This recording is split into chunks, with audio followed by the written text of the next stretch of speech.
원장님, 저 지난주에 이제 토닝 받았잖아요. 아, 네네. 근데 여기 이렇게 살짝 노랗게 뭔가 붉은색으로 올라온 것 같은데 네. 괜찮나요?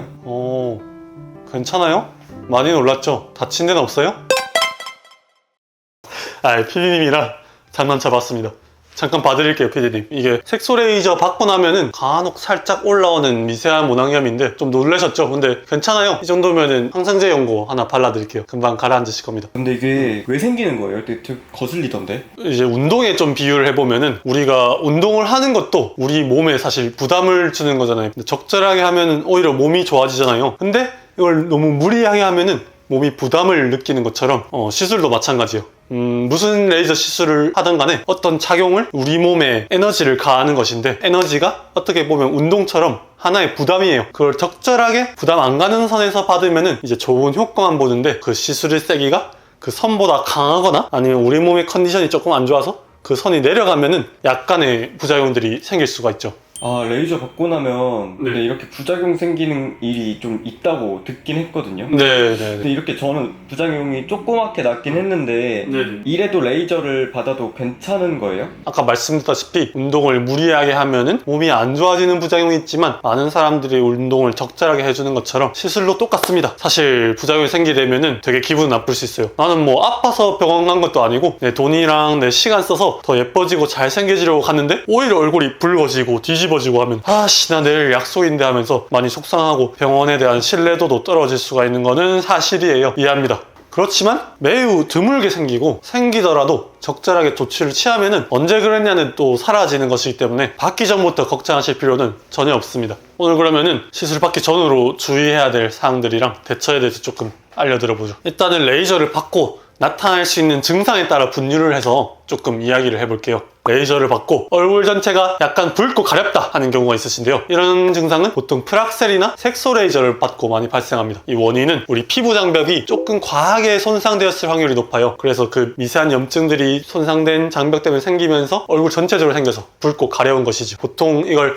레이저 받고 얼굴 뒤집어졌다 라고 많이 표현하신 것 같아요. 아까 말씀드렸다시피 일반적인 피부 장벽의 세기가 한 50이고 시술의 세기가 50이면 딱 좋은데, 내 피부 컨디션이 안 좋아서 한 40으로 떨어지면은 시술을 괜찮게 받아도 뒤집어지거나, 아니면은 컨디션은 괜찮은데 다양한 이유로 시술 세기가 한 60 정도로 세게 받아서 뒤집어지거나 할 수 있습니다. 그래서 시술 자체의 문제일 수도 있지만 내 피부 컨디션, 내 피부 상태의 문제일 수도 있죠. 그렇기 때문에 애초에 컨디션이 많이 안 좋을 때, 뭐가 이미 많이 건조하고 붉고 가렵고 트러블이 있는 피부라면은 이 시기에는 시술을 권해드리지 않습니다. 그러면은 뒤집어졌어 이미. 그럼 어떻게 하느냐? 피부 장벽이 손상된 상태니까 장벽을 다시 살려줘야겠죠. 보습을 해주고 유분막을 형성해주는 게 중요합니다. 물을 좀 많이 드셔주시고 바세린을 세안 후마다 한 겹씩 발라주세요. 얼굴 뒤집어졌다고 더러워서 각질 제거 같은 걸 하실 수 있는데 이 시기에는 절대 하시면 안 됩니다. 그리고 다른 증상 두 번째로는 털 근처로 트러블이 올라오고 약간 노란 농포가 잡히는 증상이 있어요. 이 같은 경우에는 레이저 토닝, 색소 레이저나 제모를 받고 나면 흔하게 생기는데요. 원인은 우리 털 밑에 있는 털 모낭 주변으로 강한 에너지를 전달받아서 생깁니다. 아까 색소 레이저를 받고 피부가 뒤집어질 수도 있댔잖아요. 이제 이 에너지가 색소 멜라닌 말고도 주변 조직으로도 에너지가 전달되는데, 그걸 컨디션 저하나 강한 색이 등 다양한 이유로 피부가 못 견딜 경우에 모낭염이 생깁니다. 그래서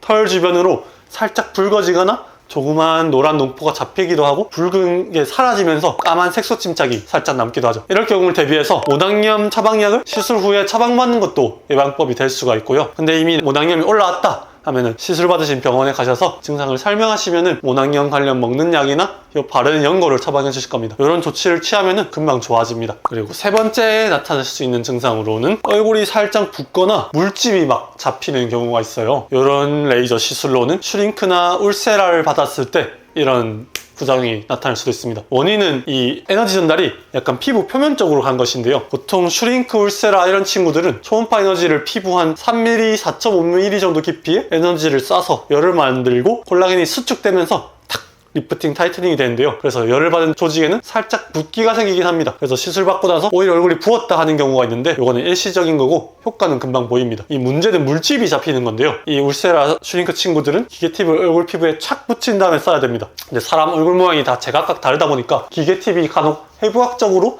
착 붙이기 어려운 분들이 있어요. 그럴 경우에는 이 시술한 분이 아무리 잘 붙여서 싸도 살짝 떨어지는 경우가 생기는데, 그러면은 이 에너지가 피부 표면 근처로 들어가면서 원래 나타났어야 했을 만한 붓기가 물집으로 나타나게 됩니다. 그래서 딱 시술 받고 나면은 울세라는 바로 물집이 보여요. 이거 뭐야 하죠. 그래서 대처는 좀 어떻게 하시느냐, 시간이 약이긴 합니다. 사실 금방 가라앉아요. 하지만 중요한 약속이 있다거나 내가 시술받은 티가 안 나야 되는 상황이라면은 시술받은 병원에 가셔서 상황을 설명해주세요. 그러면은 그 부위에 염증 주사를 놔드린다거나 스테로이드 연고를 덮어드릴 거고, 그러면 하루 상간에 빠르게 가라앉게 됩니다. 그리고 네 번째로는 레이저 받은 부분이 살짝 패여있고 붉은 경우가 있습니다. 요거는 전 빼는 CO2 레이저를 받았을 때 생길 수가 있는데요. 원인 같은 경우는 이게 깎아놨어. 깎아놓으면 차올라야 되는데 그 차오르는 게 조금 덜 되는 경우에 생깁니다. 그래서 저는 항상 점을 빼는 것 자체가 중요한 게 아니라 점 빼고 나서 이제 회복이 잘 되게 관리를 해주는 것이 빼는 것보다 더 중요하다고 말씀드리는데요.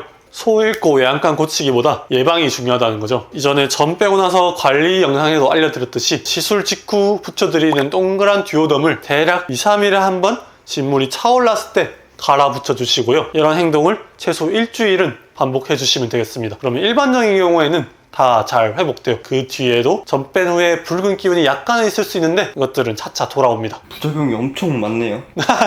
얘기를 하다 보니까 부작용만 얘기해서 많은데 잘 생기지는 않습니다. 근데 이런 것들이 아예 안 일어나게 예방할 수 있는 방법은 없나요? 일단은 일반적으로요, 내 피부가 건강한 상태에서 레이저 시술을 받아야 합니다. 우리가 피부 건강하면 맨날 제가 말씀드린 게 뭐가 있었죠? 물 많이 먹고 잘 자고 보습 하는 거죠. 맞습니다. 잘 먹고 잘 자고 보습 세안 선크림. 레이저 종류가 워낙 다양하지만 종류 불문하고 기본적으로 컨디션 좋은 상태에서 받는다면 웬만하면 우리 기본 피부 장벽이 튼튼하기 때문에 괜찮습니다. 받은 후에도 근데 어느 정도 자극은 돼 있는 상태이기 때문에 받기 전 말고도 받은 후에도 잘 먹고 잘 자고 보습 세안 선크림을 계속 신경 써주시면 좋죠. 이러면은 어느 정도 예방을 할 수 있지 않을까 싶긴 합니다. 오늘 시술 후 나타날 수 있는 이런 부작용들에 대한 주의사항과 대책에 대해서 말씀을 좀 드려보았는데요. 보통 시술을 받으러 가시면은 받는 병원에서 시술을 하면은 이런 일들이 생길 수도 있다, 하지만 괜찮다 라고 아마 잘 설명해 주실 겁니다. 잘 설명받은 상태에서 이런 일들이 나타나면은 손님들도 그때 말한 그거구나 하고 안심을 하실 텐데, 혹시나 전혀 들은 바가 없는데 이렇게 딱 나타나면은 뭐야 이거 잘못된 거 아니야? 하고 당황하고 좀 불안해지죠. 그래서 미리 이런 설명을 병원 측들에서도 해주면 좋을 것 같고, 혹시나 내가 설명 들은 적이 없는데 이렇게 나타난 부작용으로 걱정 중이시라면은 이 영상이 조금 도움이 될 수 있으면 좋겠습니다. 댓글로 달아주셔도 답변 드릴 수 있는 거는 다 답변 드리도록 하겠습니다. 이상 하원장이었습니다. 감사합니다.